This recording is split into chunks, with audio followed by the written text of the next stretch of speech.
Joining me now on the podcast, we've got a friend of the show, Michael. Hello, Michael. Hello. How's lockdown treating you at the moment? It is a thrill ride of washing up, doing the washing, taking the dog for a walk, and being under a duvet every And, day. and you're not here today to talk about an Agatha Christie drama. That's true. Exchange. Instead, we're going to be talking about the second series of Save Me, or Save Me 2, TOO. Before we start on this, what was it you liked so much about the first series? It's one of those shows that grabs you by surprise, I think, when you first see it, because you don't know what to expect, and it spoke of a community that you don't really see much of on telly. If you think about the standard storyline, daughter goes missing, you just think, oh, well, that's going to be pretty samey, ITV kind of drama. But the way it was told and the way the characters played out and the storyline got darker and darker, it was something really special, I think. And something you wouldn't see much of, I don't think, on dramas, as you say, because we didn't speak a lot about it on the podcast because Luke just couldn't get into it. Yeah, I agree with you. It was a world that you don't often see. I think where it diverted from the standard drama path was in the character of Mellon, played by Stephen Graham, who was this guy who was on the sex offenders register for having a relationship with a 15-year-old girl who he then married, Bernie. You still got these impressions that he had these urges towards young girls, and he went back down that path while trying to help Lennie James's protagonist, Nellie, find his daughter who'd gone missing. I mean, the first series was him being arrested for kidnapping her potentially because she'd been coming to see him and had gone missing. But as you say, the revelations as they went on got darker and darker, and the end of the first series had a bit of a twist in that you thought he would find his daughter because that's how these sort of series normally end, but instead he found another girl, Grace, who had suffered a similar fate, had been kidnapped by men who then went on to groom her. Men were paying to have sex with her, basically, and that's sort of where the second series picks up in a way, isn't it? It's 17 months after the first series, Nellie's 50th birthday. He is stalking a character played by Leslie Manville, Jennifer,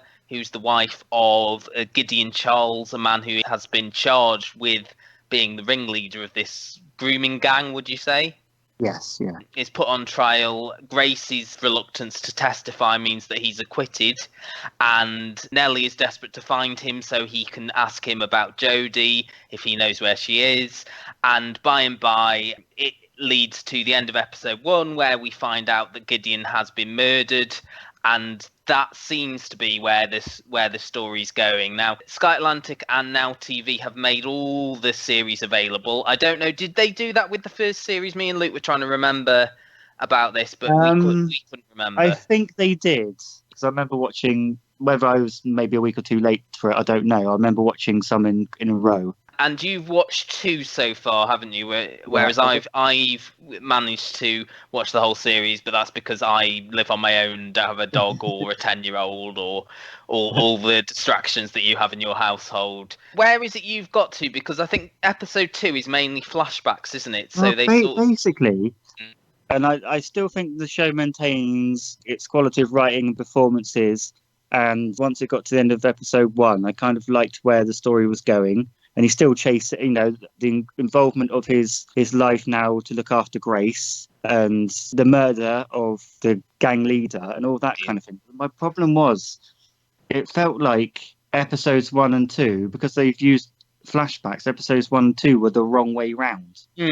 I don't know why they just didn't play the story out. Yeah, no, I sort of, because it was sort of earlier this day, and then we get to the end of episode 1, sort of his 50th birthday in the pub. For some reason, he's hiding Grace upstairs in the pub, and we don't know why until the end of the second episode, where they sort of filled the gaps in. We get the court case, don't we, in that second episode. It's sort of, we're going to give you a bit of the story now, and then fill in the gaps in episode 2, which seemed a bit of an odd way round to do it. So that didn't work for you then? It didn't work for me because it doesn't initially play out like it's done like that. And then episode 2's carrying on. And you're just a bit like, well, couldn't have this been the other way around? Couldn't this just have been in order? Because there's nothing really, apart from the hint that Lennie James Lennie James's character might have something to do with the murder.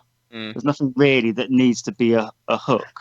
I suppose they didn't want to start with the court case, really, is my only thought there. I suppose it's a little bit dull, isn't it, for the first episode? And people worried about Broadchurch 2 kind of vibes and that. Whereas, as you've got this chase around London, he's in the car with Goz, isn't it, the Thomas Coombs character, chasing around after Leslie Manville. You're almost on the back foot. Who's this new character? Why is he pursuing her? And that sort of plays out. We get to the pub. We get to all the familiar faces that we warmed to in the first series. And then we flash back to the court case for that context. I think that's possibly why they did it that way around. That would be my only explanation. So are you enjoying it so far? Or I'm enjoying it because I still think it fundamentally has what made Series 1 the success it was. The scenes in the pub with all the friends together, even though there's bitter resentment between all of them, there's still a closeness, there's still a community to them. And that, I think, was what makes the show stand out. From episode 3, then, does it follow? It's linear after that. Oddly, okay. They don't flash back after that. And I was saying to Luke, because I'm in the midst of writing a review at the moment for the site, which should be up by the time you listen to this. And I asked him, how spoilery do you want me to be? Because what I liked about it was it kept surprising me. Once you thought you knew what it was about, it changed. There is a big twist halfway through, because I was a bit trepidatious in the first few episodes about why they were keeping Saran Jones around, because she seemed, surplus to requirements, really. I was just feeling, why is she still in this? She was vital to the first series. She plays Jodie's mum, the connection sort of to Nellie's past that way. But in the first half of this second series, I was thinking, why is she still here? And then that becomes clear sort of in the latter half of the series, without trying to spoil anything. No. But yeah, I agree with you. The world, the colourful characters, this tower block where everybody knows each other's business. The other sort of subplot here is Melon and Bernie, we found out, are having a baby, and her reaction to finding out it was a girl was an interesting one, wasn't it? And that again plays out over the course of the series, because I think those were the secondary characters that certainly I latched onto the most, and I think that was true of a lot of people as well. As I am at the end of episode 2, the big threads that I can pick up on are his relationship with Grace, and he's almost become a stepdad almost to Grace, the murder, and of course there's whether Lennie James's cat, what's his name? Oh my God, what's his name? Ellie. That's why it's hard, because he's Lennie and the character's Nellie. Whether he gets caught up in that or not, and also his quest for his daughter is still going. And again, without wanting to spoil things for either you or the people who are listening who might not be all the way through yet, because I suppose that's the thing, isn't it, with the way these are released, that people are at different speeds now, and you can't review episodes 1 and then 2 like we have been doing with The Nest on BBC, which still follows that episodic structure. Do you think it's a good idea to release all these at once? I'm a bit split on that, because if it's a show that I really like, I will never mind a week-long wait, because I think it builds up a bit of suspense and you can theorize about it and look forward to it. I generally binge watch stuff which I just think, oh, it's all right. And if I'm not doing anything that night, I just think, oh, I'll just watch another episode. To me, I like the wait. But I guess they just want to get it out there. Yeah. I don't know. It's a weird one. It's I suppose it's the anticipation, isn't it? Whether you can hold off for a week or want to watch it one after the other. I think for me, I obviously have got a lot more spare time this week, working from home now, so not having to commute, not having a lot of options of other things to do.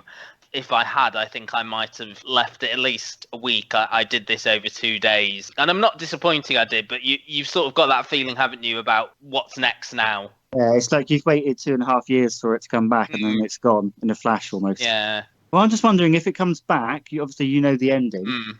What would the series be called? Save Me Thrice. Yeah, thrice. Luke was asking me about where would they go next, and the title Save Me would suggest it was about finding the girl, but I think in a way it's about saving the character of Nellie as well, Yeah. isn't it? He's saving himself in a way by trying to find Jodie, and in this series trying to protect Grace in a way as well. So I think it's a series that relies more on the characters than the plot, which is a benefit in terms of doing subsequent series, whereas something like Broadchurch 2, which you brought up, that was all about the plot, wasn't it? That was all about finding out who'd killed the young lad, and once that was done, it's where do we go from there? And then they do 2 more series that were very disappointing for a lot of people, very anticlimactic. I think Save Me is a cut above because of these characters that Lennie James has created and that we've sort of warmed to over the course of these 2 series. So I think they could do a 3rd run. I'm going to say, is there enough at the end to justify another series? Yeah, it does end on a bit of a cliffhanger, not as much, I suppose, as the first series, but still enough. I think people would like it to come back. I think Lennie James is quite smart and will know if he's got that idea for a 3rd run. I don't think he would bring it back without that idea, and I don't know if Sky are like some of the broadcast channels who are keen to bring back these big hits if they work the first time round. So we'll have to see. But that's Save Me 2. It's on Sky Atlantic on, I want to say, Wednesday nights. I think it was Wednesday, yeah. Wednesday nights, and all available on box sets and on Now TV. Thank you, Michael. Thank you very much.